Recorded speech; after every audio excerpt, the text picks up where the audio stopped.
그 마태복음 12장은 이제 여러 가지 이제 갈등을 이야기하고 있는데,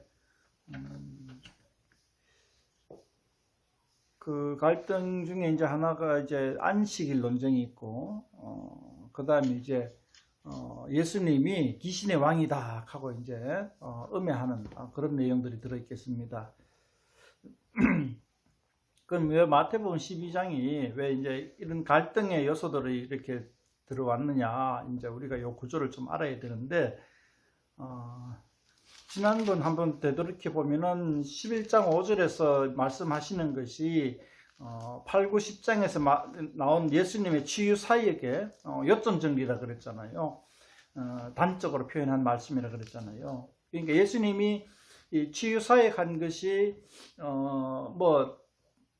예수님이 권능이 있다 이런 것도 되겠지만은 이 치유 사역 8, 9, 10장에 나오는 치유 사역을 사역이 있었던 이유가 무엇이냐 하면은 이 치유는 표적이라는 겁니다. 표적. 무슨 표적이냐?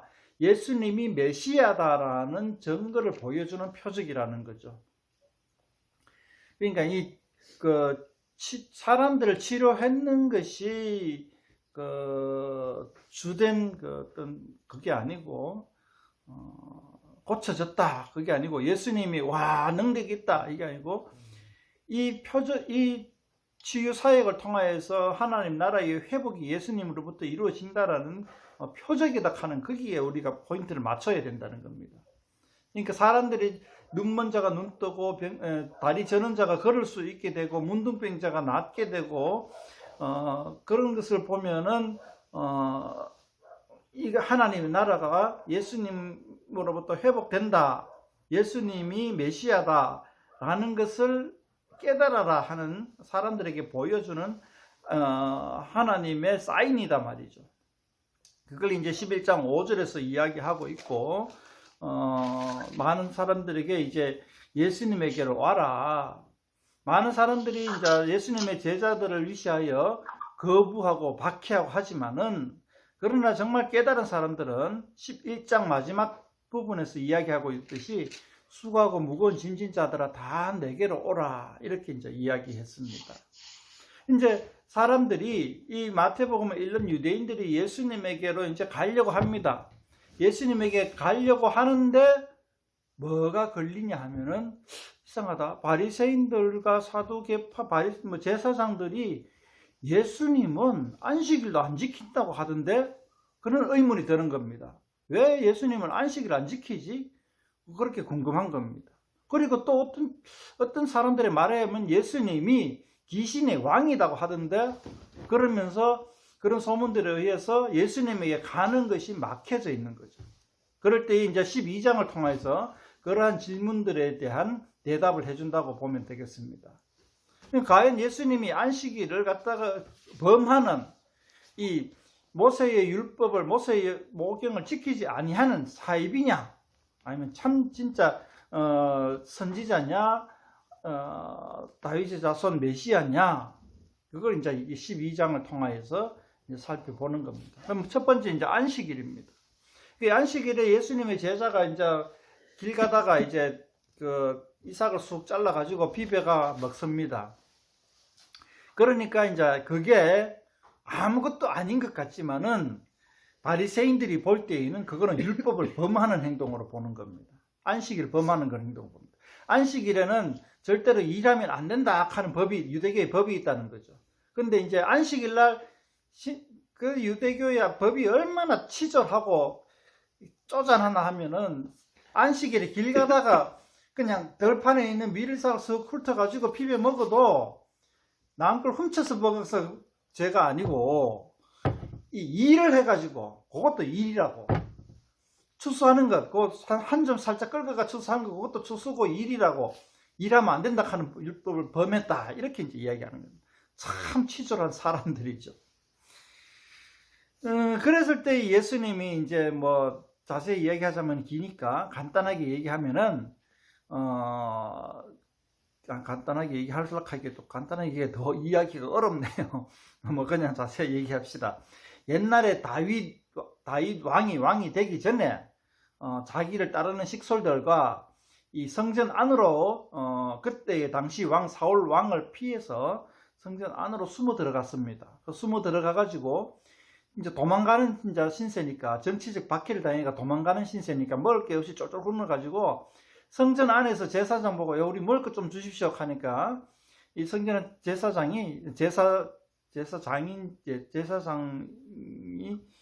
이거는 제사장밖에 먹을 수 없는 음식이 있는데 어떡하지? 하니까 근데 제사장밖에 먹지 못하는 음식도 이래 사람이 이래 정결한 상태, 깨끗한 상태 면은 먹을 수 있다. 그러니까 우리는 지금 3일 동안 쫄쫄 굶었고 아무것도 못하고 있는데 금식처럼 그렇게 했는데 깨끗하지 않느냐. 그러니까 그러면 먹어도 된다. 뭐 이런 사건이 있었던 거죠. 그래서 예수님이 그 사건을 떠올리면서 제사장밖에 먹지 못하는 음식도 다윗과 그 식솔들이 먹지 않았느냐. 그러니까 율법에서 중요한 것은 형식이 아니고 그 안에 본질이다 하는, 본질이 무엇인지 그거를 알아라 하는 그 이야기를 하고 싶어서 이제 예수님이 이 에피소드를 가지고 나와서 하고, 이제 마지막 교훈이 호세아 6장 6절 지난번에 한번 인용했는데 또 인용하네요. 7절입니다. 나는 자비를 원하고 제사를 원하지 아니하노라 하신 뜻을 너희가 알았더라면 무죄한 자를 정죄하지 아니하였으리라. 이게 두 번째 벌써 인용했으니까 이게 마태가 굉장히 중요하게 생각하는 구절이겠죠, 그죠? 나는 자비를 원하고 제사를 원하지 아니하노라 하는 거. 그러니까 이 안식일에 그런 치졸한 법을 지키는 것보다 이 자비를 해라. 그러니까 외형보다는 내용에 들어가라. 내용이 뭐냐? 자비다. 이제 마태복음 그 앞에 나온 거 9장에 보면은 긍휼이라고 나와요. 긍휼. 그러니까 원어는 똑같아요. 헬라어는 엘레오스 하는 똑같은 단어인데 이 번역하신 분이 9장에서는 긍휼로 번역했고 12장에서는 자비라고 번역했어요. 근데 이 긍휼이나 자비가 제사보다 중요하다. 요즘 우리나라 사람들이 알아듣기 쉽게 말하면은 외모와 형식보다는 이 내면, 사람 마음의 내면이 그런 어떤 그 내면의 사랑, 자비, 긍휼이 중요하다. 이런 얘기가. 우리도 이제 보면은 제가 뭐 누차 여러 번 얘기하는 예화가 있는데, 예배 시간에 모자를 쓰고 안 쓰고, 제가 다니던 교회 열심히 큰 교회 다니던 시절에는 이 예배 시간에 모자를 쓰고 안 쓰고 하는 게 이게 굉장히 큰 어떤 그 사회적 문제가 되었어요. 젊은 청년들은 모자를 쓰고 다니던 때였어요. 요즘은 어떤지 모르겠는데. 그런데 이 젊은 청년들이 모자를 쓰고 예배당에 와서 같이 모자를 안 벗고 예배 드리는 거예요. 근데 이 어른 세대는 예배당에 들어오면 모자를 꼭 벗어야 되는 거예요. 꼭 벗어야 되는 거예요. 안 벗으면은 이 실례라는 거죠. 그래가지고 어른들은 젊은 청년 보고 모자 벗으라 하고, 젊은 청년은 모자 벗기 싫어. 모자 벗으면 안에 비듬 다 나오거든. 아침 왜 모자 쓰고 나가? 아침 머리 안 감으니까 쓰고 나왔거든. 벗으면은 난리가 나는 거예요. 그래서 막 절대로 안 벗으려고 그러고, 어른들은 삐끼려고 그러고. 서양인이 우리나라 방에 들어갈 때 신발 벗으라 하니까 신발 안 벗으려고 하다가 신발 벗으라, 신발 벗고 나니까 빵꾸 난 양말이 보이는 거하고 똑같은 거예요. 그런 상황이 벌어지는데, 그만큼 우리도 알게 모르게 우리의 형식을 중요하게 되는 거예요. 형식을 막 쫓아가는 거예요. 본질은 놔두고. 유대교가 그렇게 돼버렸다는 거예요. 그러니까 예수님이 안식일을 범하던데 하니까는 예수님이 그걸 지적을 해주는 거예요. 형식이 중요한 게 아니고 내면이 중요하다. 안식일도 외형을 갖다 지키는 게 아니라 내면에 하나님이 원하시는 걸 지키는 게 중요하다. 이왕 말씀이 나온 김에 안식일에 대해서 하나님이 원하시는 게 뭐냐 하면은 쉬는 겁니다. 그러니까 인류 최초의 노동법입니다. 인류 최초로 일주일에 하루는 쉬게 하도록 한 겁니다. 일주일 내내 일하도록 한 게 아니라. 그러니까 인류 최초의 노동법이고, 그 노동법에 의해서 열심히 6일 동안 일하고 하루 동안 푹 쉬게 해주라 하는 취지. 그것도 사람을 위하는 취지죠. 그죠? 이 노동자를 위하는 취지고. 왜냐하면 출애굽하기 이전에 이스라엘 사람들이 이 바오로가 아니고 이 애굽 왕부로부터 얼마나 그 노동을 바오르가 뭐고 그 파라오가 그 착취를 당해가지고 그런 상황에서 모세가 나왔을 때에 그런 어떤 그런 노동의 착취 현장을 봐서 그런 어떤 그 율법이 또한 생겼을 수도 있는 거예요. 그러니까 결론은 안식일은 이 최초의 노동법으로서 노동자를 위한 휴식을 취하기 위한 그런 취지가 강하다는 거죠. 있다는 거죠. 그런데 이제 그게 이제 와전돼 가지고 이 바리새파 사두개파 사람들이 안식일에 온만 그 세분한 치졸한 규정까지 정해가지고 일하지 못하도록 여행도 멀리 못 가게 하고 밥 짓는 것도 못하게 하고 뭐 별거 다 못하게 하는 거예요. 예수님이 또 한 가지 예를 들어 가지고 밑에 보면은 이렇게 얘기합니다. 양 한 마리가 웅덩이에 주일날 안식일날 양 한 마리가 웅덩이에 빠지면 안 구하겠느냐. 그렇게 그 율법이 치졸한데도 바리새파들이 율법을 안식일 율법을 치졸하게 만들었는데도 그거는 뭐 봐줬는가 봐요. 양 빠지는 거 구하는 거는 봐줬는가 봐. 왜냐하면 양 한 마리가 굉장히 소중한 그 재산 가치인데 웅덩이 빠져 죽어버리면은 재산이 상당히 손해가 가니까 그거는 용서해 줬는가 봐. 양이 가다가 잘못되면은 이렇게 건지는 거는 봐줬는가 봐. 근데 이제 그런데 사람이 양보다 얼마나 중요하냐. 그래서 이제 예수님이 손 마른 사람을 안식일날 고쳐줍니다. 이런 식으로 안식일이라는 규정을 갖다가 바리새파가 정해놓은 규정을 갖다가 예수님이 정면으로 반박을 하고 덤벼드니까 바리새파 사람들은 이거 예수를 가만히 놔두면 안 되겠다, 이거 없애야 되겠다, 숙청해야겠다 이렇게만 생각을 하는 거죠. 그런 이제 이야기들을 들려주는 이유가 이제 그러죠. 예수님이 안식일에도 여기서는 이제 안 나오는데 8절에 보면 예수님이 안식일의 주인이다 하는 그 이야기를 해주고 싶은 거죠. 안식일의 주인이다 하는 말씀은 이제 안식일을 이제 주도적으로 이끌어 나가시고 주도적으로 해석하시고 주도적으로 적용하신다 하는 그런 측면을 보면 좋겠습니다. 이렇게 이제 이 12장 1절에서 14 몇 절까지입니까? 21절까지를 보면은 이제 예수님이 안식일을 지키지 않는다 하던데 하는 그런 의문들이 해소가 된다는 거죠. 근데 이 유대인들의 입장에서 이제 마태복음 읽어보면은 예수님이 하나님 나라의 그 메시아다, 하나님의 아들이다 하는 것을 갖다가 이제 인식하고 예수님의 공동체에 들어오게 하기 위한 복음의 수단이 좋은데 사실 우리나라 사람한테는 좀 와닿지가 않는 측면이 있죠, 그죠? 그러나 그런 측면에 이제 우리나라 사람이 좀 읽기에 뭐랄까 제가 무슨 단어를 썼습니까? 단어 뭐 써야 되나? 그거 하지 않지만 와닿지는 않지만은 그러나 이 마태복음 구조 속에서 우리가 제가 누차 얘기하지만은 하나님 나라의 중요한 요소들을 우리가 알 수가 있으므로 인내함으로 좀 읽어보면 좋겠다 하는 것이 이제 제 바람입니다.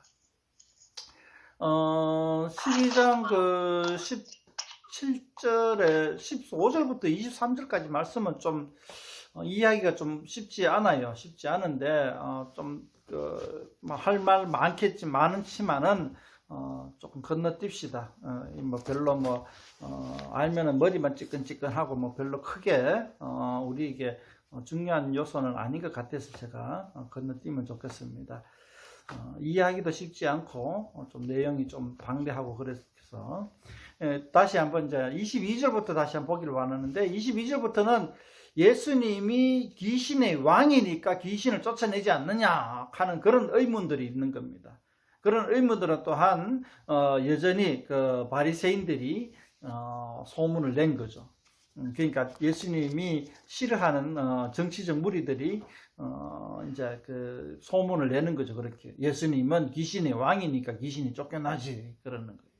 그러니까 예수님이 밑에 설명을 쭉 합니다. 그러면은 귀신의 왕은 귀신은 귀신의 왕이 쫓아내면 사람의 아들은 누가 쫓아내느냐 하고 그런 식으로 이제 예를 듭니다. 그러니까 예수님이 귀신의 왕이 되어서 귀신을 쫓아낸 것이 아니고 하나님의 성령을 힘입어 귀신을 쫓아냈다. 28절에 이 중요한 말씀입니다. 28절. 내가 하나님의 성령을 힘입어 귀신을 쫓아내는 것이면 하나님의 나라가 이미 너희에게 임하였다. 아까 제가 말씀드렸죠. 마태복음에서 중요한 요소가 있다고. 중요한 요소가 이제 여기 나옵니다. 하나님의 나라가 이미 우리에게 임하였다 하는 거. 굉장히 우리 지금 한국에 살고 있는 기독교인들이 명심해야 될 말입니다. 하나님의 나라가 이미 우리에게 임하여 있다 하는 사실. 이걸 우리가 지금 알고 있지 못하는 거예요. 깨닫고 있지 못하고 실감하지 못하고 있다는 겁니다. 물론 뭐 실감하지 못하는 것에 대해서는 여러 가지 뭐 말씀을 드릴 게 많지만은 어쨌든 현실은 그렇습니다. 하나님의 나라, 우리나라식으로 말하면 한자말로 말하면 천국이 이미 우리에게 임하여져 있다. 예수님 어떻게 말하냐면은 하나님의 성령을 힘입어 귀신을 쫓아낸 것이면은 하나님의 성령을 힘입어 귀신을 쫓아낸 것이면 하나님의 나라가 이미 우리에게 임하였다. 우리는 그 외에도 성경 말씀을 통하여 예수님이 죽음과 부활하심을 통하여 성령님이 사도들에게 임하심으로 여러 가지 그 이적을 행하면서 복음 전도하고 사도 바울이 이방인에게까지 복음 전도한 그 많은 우리 그 믿음의 선조들의 행적을 쳐다보면은 하나님의 나라가 이미 우리에게 임하여 있는 것은 분명한 사실입니다. 그 하나님의 나라가 이미 우리에게 임하인 이 사실을 우리는 명심하고, 그러면 왜 우리가 느끼지 못하고 실감하지 못하고 여전히 괴로워하고 힘들어하고 그렇게 하는가에 대한 여러 가지 질문들에 대한 대답을 우리가 차근차근 풀어나가야 할 줄 압니다. 그러나 그러한 질문들이 막혀가지고 하나님의 나라가 아직 우리한테는 안 왔다, 이렇게 결론을 내주면 안 되고, 왜 그렇게 됐느냐에 대한 하나님의 나라가 이미 우리에게 임하는데 왜 우리는 그걸 실감하지 못하느냐라는 것에 대한 의문을 풀어나가야 할 줄 압니다. 밑에 보면 뭐 성령을 거스르면은 뭐 용서하심을 못 얻는다 하는 내용이 나오는데, 그거는 이제 뭐 이야기합시다. 그 예수님을 거역한 사람들 많죠, 그죠? 예수님을 거역한 사람 많고 한데, 성령을 거역하면 용서하시 못, 예수님을 거역하면 용서를 받는데 성령을 거역하면 용서 못 받는다 하는 말씀은 우리가 조금 창의적인 해석을 필요로 합니다.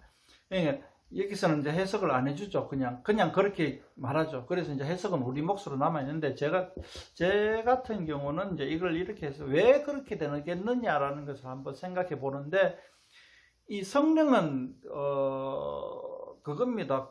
우리가 하나님의 양자가 되는 아들이 되는 본질입니다. 성령이 우리한테 임하시면은. 그러니까 뭐라 해야 됩니까? 그러니까 이 성령님이 우리 안에 내주하지 못한다면은 우리는 하나님과 아무런 상관이 없게 되는 겁니다. 예수님은 육신의 예수님, 육체의 예수님은 거부해도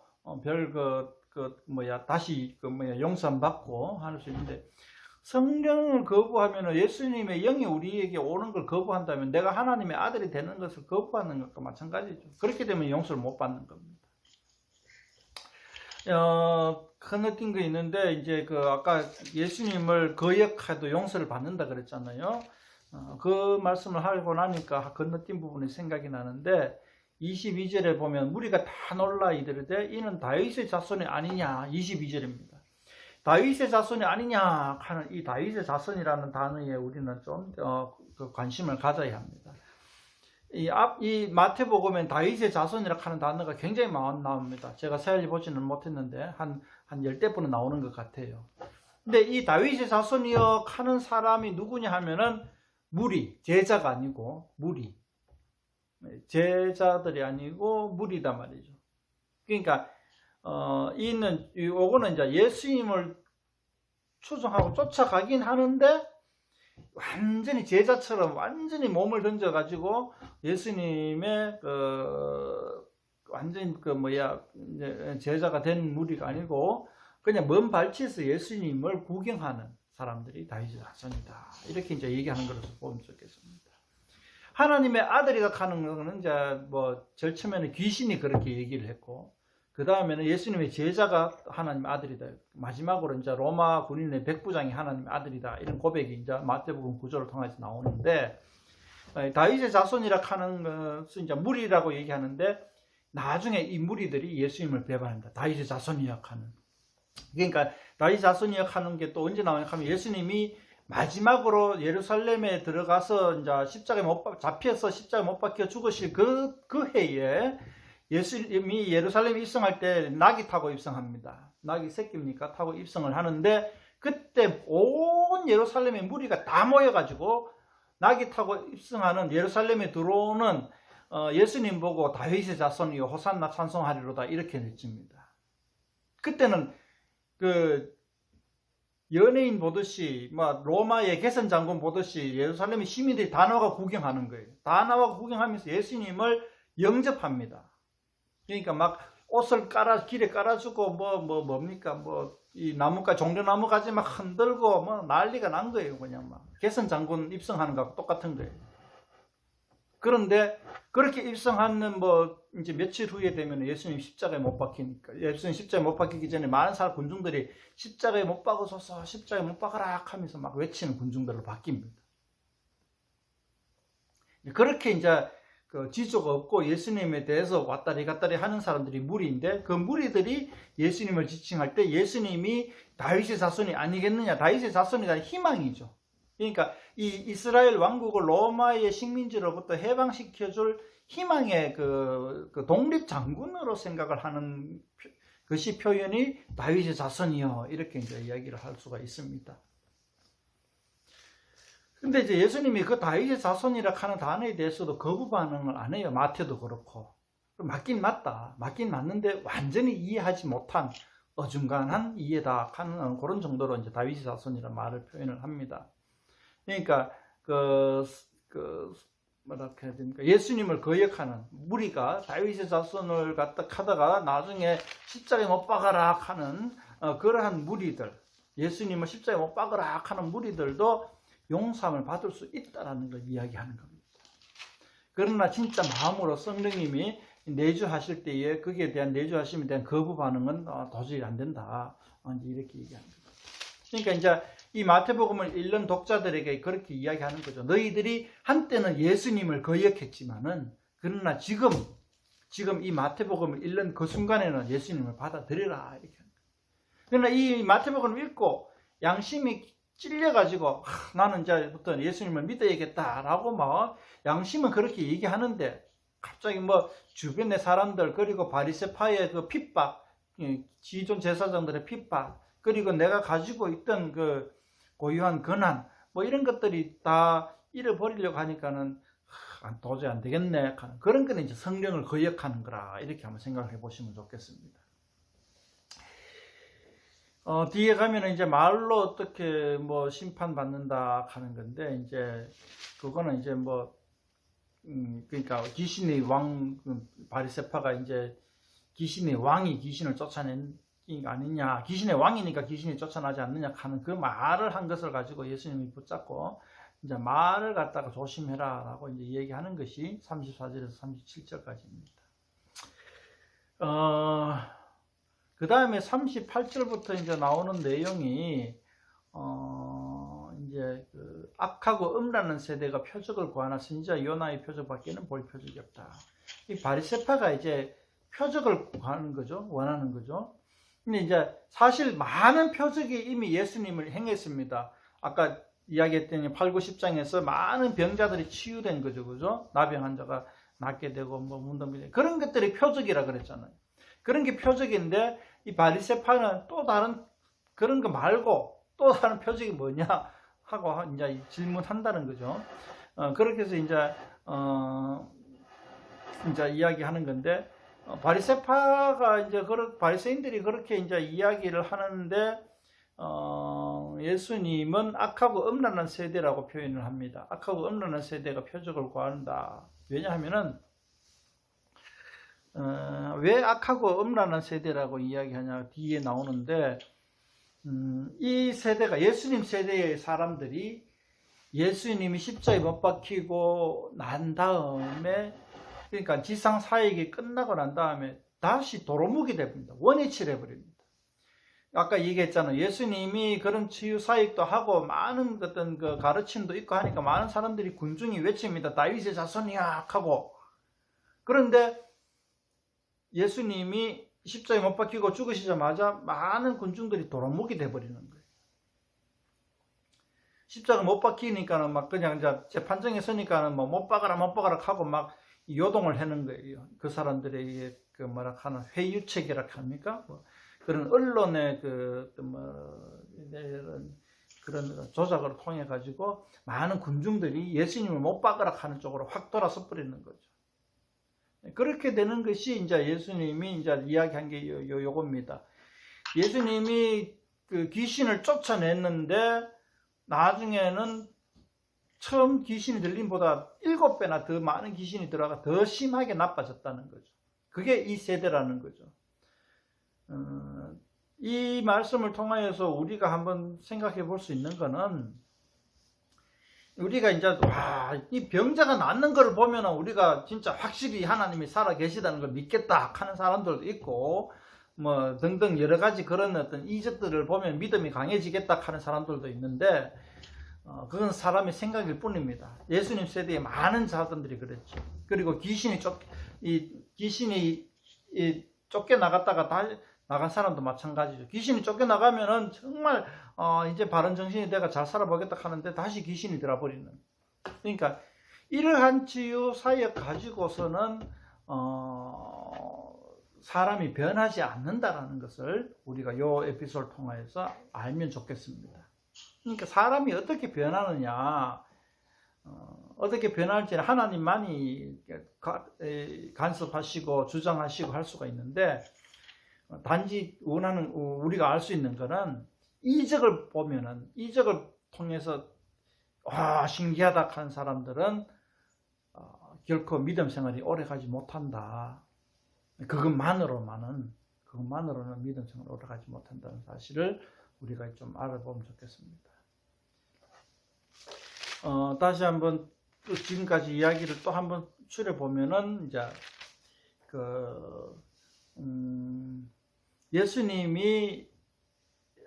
예수님에게로 가려고 하는데 걸림돌이 있다. 뭐냐? 예수님이 안식일에 좀 잘 안 지키는 것 같다. 예수님이 귀신의 왕인 것 같다. 이제 이렇게 얘기하고 하는데, 그러면은 좀 더 분명한 표적이 뭐냐라고 이제 이야기했을 때에 예수님이 확실한 표적이 뭐냐 하면은 요나의 표적이다. 그러니까 요나의 표적만이 사람들에게 효과가 있는 표적이다. 이렇게 얘기합니다. 그러니까 치유 사역이 효과가 있는 표적이 아니고 정말 그 바리새인들 같은 그런 사람들에게도 빼박 그 표적이 뭐냐 하면은 3일간 죽었다가 부활하시는 겁니다. 그것만이 너희들이 정말 그 어떤 그 볼 수 있는 분명한 거부할 수 없는 정말 빼박 예수님이 메시아인 것을 보여주는 증거가 될 것이다. 그렇게 얘기를 하는 겁니다.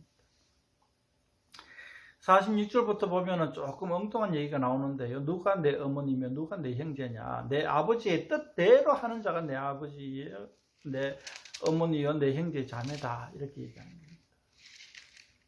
그러니까 이제 이 족보 관계를 떠나서 예수 공동체에서는 이제 그 예수님의 혈육을 떠나서 하나님의 뜻대로 하는 사람이 이제 혈육이 된다 하는 어떤 그런 이야기입니다.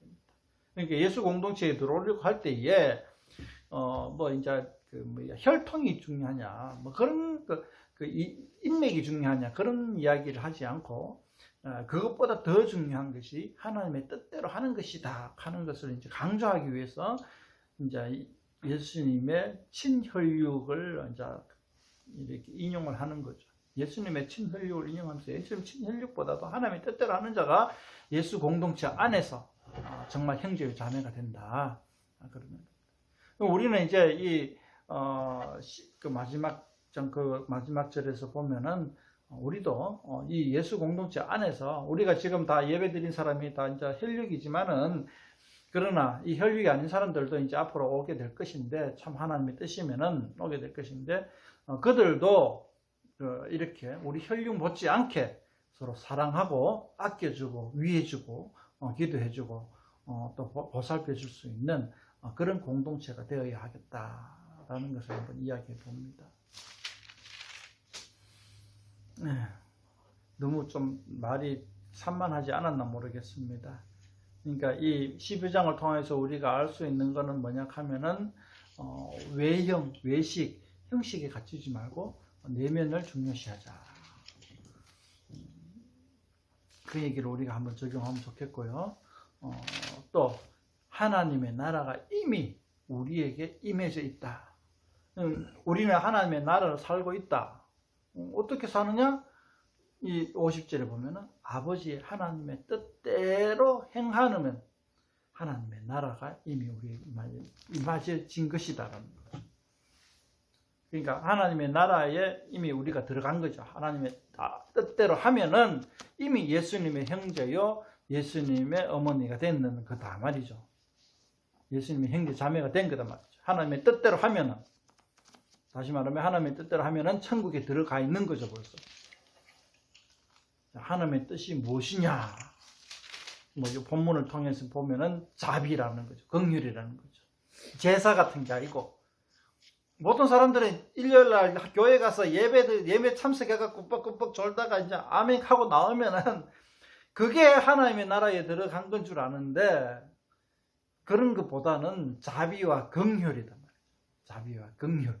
안식일 제도를 잘 지키는 것이 아니고 자비와 긍휼을 베푸는 것이 하나님의 뜻대로 하는 것이다. 이런 거. 그리고 하나님의 뜻대로 하면 하나님의 나라가 벌써 우리 가운데 임해져 있다. 우리가 하나님의 나라에 들어가 있다라는 사실을 우리가 12장을 통해서 알면 좋겠습니다.